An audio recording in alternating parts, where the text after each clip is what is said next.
Hello and welcome back guys. Day start with a new topic which is function of management and coordination.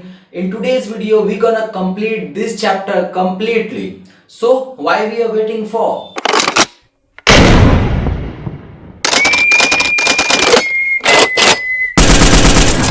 ये function of management actual में है क्या? समझना बात। हर organisation में management होता है and the main aim of management is to achieve the organizational goal with organizational resources by using it effectively and efficiently. These are all about nothing much more than that. Simply यही है function of management. समझना मेरी बात ध्यान से। ये जो functions of management है ना, ये पूरी पार्ट एक के सिलेबस को तुम लोगों का कवर कर रही है। ये हर एक फंक्शन आगे चल करके एक एक चैप्टर बन रही है बस, और चैप्टर खत्म कर रही है। तो ध्यान से समझना। इसके पहले जो मेरा लेक्चर 3 था, जिन्होंने नहीं देखा वो आई बटन में है, देख लेना लिंक को। उसमें क्या बताया था मैंने? Levels of management. अब देखो फंक्शन ऑफ मैनेजमेंट में भी लेवल ऑफ मैनेजमेंट किस तरीके से एक दूसरे से इंटरलिंक्ड है। वो जो टॉप लेवल मैनेजमेंट हम लोगों ने सीखा था कि टॉप लेवल मैनेजमेंट भी था कुछ, फिर मिडिल लेवल मैनेजमेंट, फिर लास्ट में सुपरवाइजरी लेवल मैनेजमेंट। तो देखो इसमें किस तरीके से वो जुड़ रही है। ये जो प्लानिंग का काम और जो ऑर्गेनाइजिंग का जो काम होगा वो करेगा कौन? वो करेगा top level management. Top level management, ठीक है। ये जो स्टाफिंग का काम करने वाला है ये काम करेगा मिडिल लेवल। ये मिडिल लेवल करने वाला, ठीक है, मिडिल लेवल। और ये डायरेक्टिंग और कंट्रोलिंग का काम करने वाला काम जो है वो करेगा सुपरवाइजरी लेवल मैनेजमेंट या लोअर लेवल मैनेजमेंट। बस ये काम है। अब चलो देख लेते हैं कि एक एक फंक्शन क्या क्या इंपॉर्टेंस रोल प्ले करती है।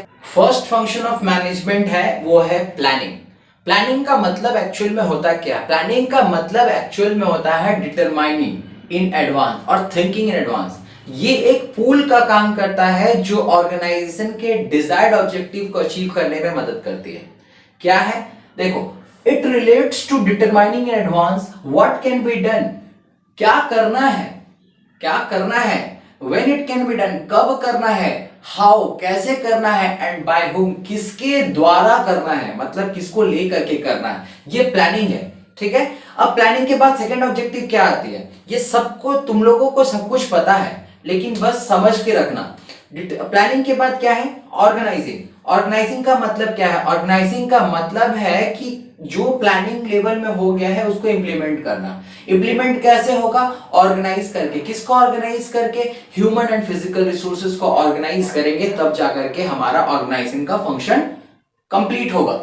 In the process of bringing together human and physical resources to implement decision taken at planning stage, जो planning stage में तुमने प्लान किया था उसको इंप्लीमेंट करने का समय ही आ जाता है ऑर्गेनाइजिंग का। नेक्स्ट फंक्शन की बात करते हैं स्टाफिंग। स्टाफिंग एक्चुअल में है क्या? स्टाफिंग का मतलब होता है कि राइट पर्सन को राइट जगह में असाइन करना।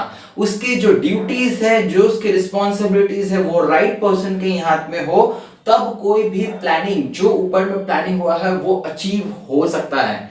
समझना, staffing as a function of management involves people with right qualification. वो वही सबको, मतलब मैनेजमेंट वही सबको वो असाइन, टास्क को असाइन करती है जो राइट क्वालिफिकेशंस, उसका experience and right job eight right time, मतलब जो फिट हो उस जॉब के लिए, उसी पे मैनेजमेंट स्टाफिंग करती है। स्टाफिंग करना मतलब recruitment of personal. Number next, directing. It involves, देखो डायरेक्टिंग का मतलब क्या? डायरेक्शन देना। डायरेक्शन करना मतलब कहीं ना कहीं एक लीडरशिप क्वालिटी को इन्फ्लुएंस करती है। तो it involves leadership qualities to lead, influence and motivate subordinate. मेरे जो सबऑर्डिनेट्स मतलब मुझसे जो जूनियर होंगे वो, उनको क्या करना है? उनको मोटिवेट करना है, उनको मोटिवेट कर करके काम करवाना है। तो यही है काम एक डायरेक्टिंग, मतलब जो फंक्शन ऑफ मैनेजमेंट के डायरेक्टिंग फंक्शन का। नेक्स्ट और लास्ट है कंट्रोलिंग।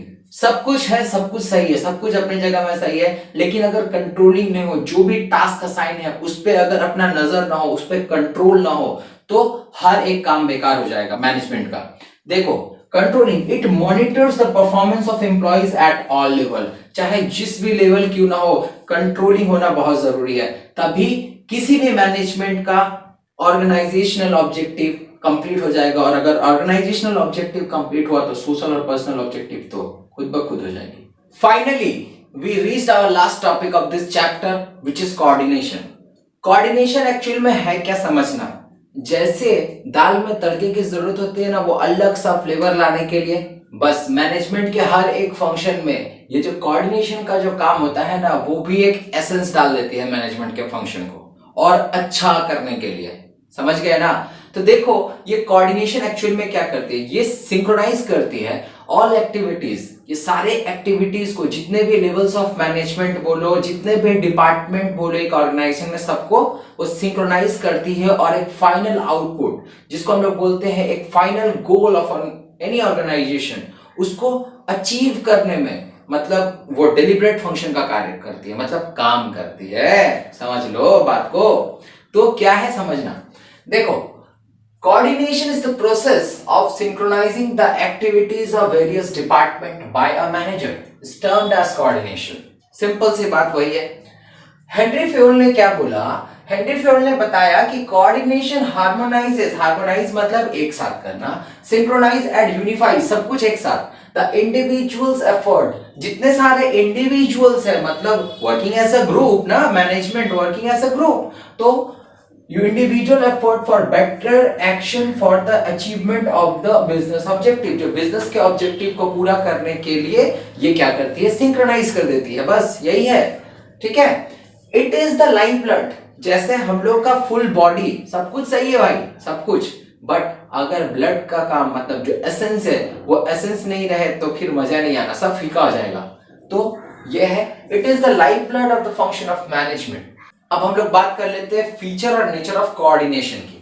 सबसे पहला फीचर क्या है, coordination integrates group effort, it unifies the diverse task perform towards the common goal और ऑब्जेक्टिव। एक्चुअल में यूनिफाइज द डाइवर्स टास्क ये है क्या, तुमको एक एग्जांपल से समझाता हूं। अगर मान लो सेल्स डिपार्टमेंट है और सेल्स डिपार्टमेंट का काम है कि एक अच्छा सेल देना ऑर्गेनाइजेशन को, तो सेल्स डिपार्टमेंट के जो मैनेजरियल हेड होंगे वो क्या करेंगे, अपने एग्जीक्यूटिव्स को वो एक अलग अलग टास्क परफॉर्म करने दे देंगे, आपको एक टारगेट दे देंगे, तो वो हर एक इंडिविजुअल अपना पर्सनली टारगेट अचीव करेगा, और टारगेट अचीव हो जाएगा तो फाइनली एक उसको अगर कलेक्ट करेंगे तो क्या दिख जाएगा, सेल्स ऑफ एनी ऑर्गेनाइजेशन दिख जाएगा।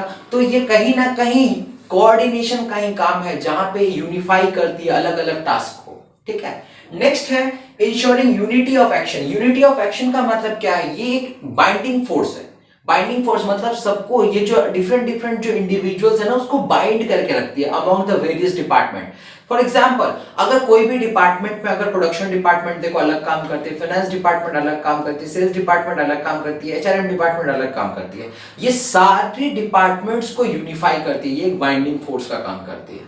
Number third, it is a continuous process. ये क्या बोलना है, it is a ongoing process. ये तब तक चलेगा जब तक कोई भी ऑर्गेनाइजेशन किसी भी मार्केट में एग्जिस्ट करती है।